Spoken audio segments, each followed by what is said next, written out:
seluruh dunia dengan malaikat pemberita. Shalom. Selamat datang di Renungan Harian Rhapsody of Realities Indonesia, edisi 13 Oktober 2024. Hukum Taurat tidak dapat menghasilkan kehidupan. Jadi ketahuilah, hai saudara-saudara, oleh karena dialah maka diberitakan kepada kamu pengampunan dosa. Dan di dalam dialah setiap orang yang percaya memperoleh pembebasan dari segala dosa, yang tidak dapat kamu peroleh dari hukum Musa. Kisah Para Rasul 13 ayat 38-39. Sebelum Yesus datang, sudah ada hukum Musa, bukan untuk seluruh dunia, tetapi untuk Israel. Di bawah hukum Taurat, engkau harus mematuhinya agar diberkati oleh Tuhan. Kebenaran hanya dapat dicapai dengan menaati semua hukum Taurat.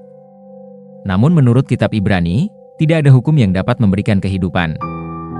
Dan manusia juga tidak dapat sepenuhnya menaati seluruh hukum Taurat. Memang suatu hukum yang dikeluarkan dahulu dibatalkan, kalau hukum itu tidak mempunyai kekuatan dan karena itu tidak berguna, sebab hukum Taurat sama sekali tidak membawa kesempurnaan, tetapi sekarang ditimbulkan pengharapan yang lebih baik, yang mendekatkan kita kepada Allah, Ibrani 7 ayat 18-19. Selain itu, Ibrani 8 ayat 7 berkata, sebab, sekiranya perjanjian yang pertama itu tidak bercacat, tidak akan dicari lagi tempat untuk yang kedua.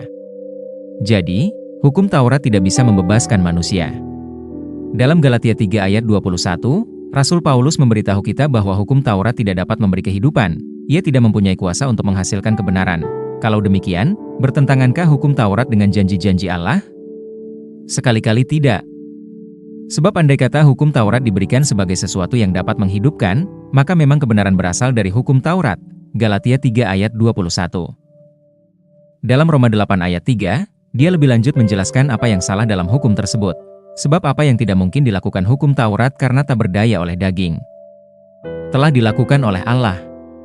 Dengan jalan mengutus anaknya sendiri dalam daging, yang serupa dengan daging yang dikuasai dosa karena dosa, ia telah menjatuhkan hukuman atas dosa di dalam daging. Tuhan harus mengganti perjanjian lama dengan perjanjian yang lebih baik. Tetapi sekarang ia telah mendapat suatu pelayanan yang jauh lebih agung, karena ia menjadi pengantara dari perjanjian yang lebih mulia, yang didasarkan atas janji yang lebih tinggi. Ibrani 8 ayat 6. Perjanjian baru ini dibuat ketika Yesus datang dan membayar pengorbanan tertinggi dengan darah ilahinya. Karena pengorbanan terbesar itu, Yesus memberi kita kebenarannya. Roma 3 ayat 21-22 menyatakan, tetapi sekarang, tanpa hukum Taurat kebenaran Allah telah dinyatakan, seperti yang disaksikan dalam kitab Taurat dan kitab-kitab para nabi, yaitu kebenaran Allah karena iman dalam Yesus Kristus bagi semua orang yang percaya. Sebab tidak ada perbedaan. Haleluya! Melalui Dia, Yesus Kristus, kita telah dibenarkan dari segala hal yang mana kita tidak dapat dibenarkan oleh hukum Musa. Terpujilah Tuhan! Mari kita berdoa. Bapa yang terkasih, aku berterima kasih atas anugerah Yesus Kristus, yang telah membayar harga tertinggi atas dosa-dosaku dan mengaruniakan kebenarannya kepadaku. Aku bersukacita dalam kabar baik Injil, mengetahui bahwa aku dibenarkan, bebas dari segala kesalahan karena pengorbanannya. Aku hidup dalam kenyataan ini setiap hari, membagikan kebenaran ini kepada orang lain dan berjalan dalam kepenuhan berkat-Mu, dalam nama Yesus, amin. Ayat renungan hari ini terdapat dalam Roma 8 ayat 1-2, Galatia 2 ayat 16, Ibrani 8 ayat 6.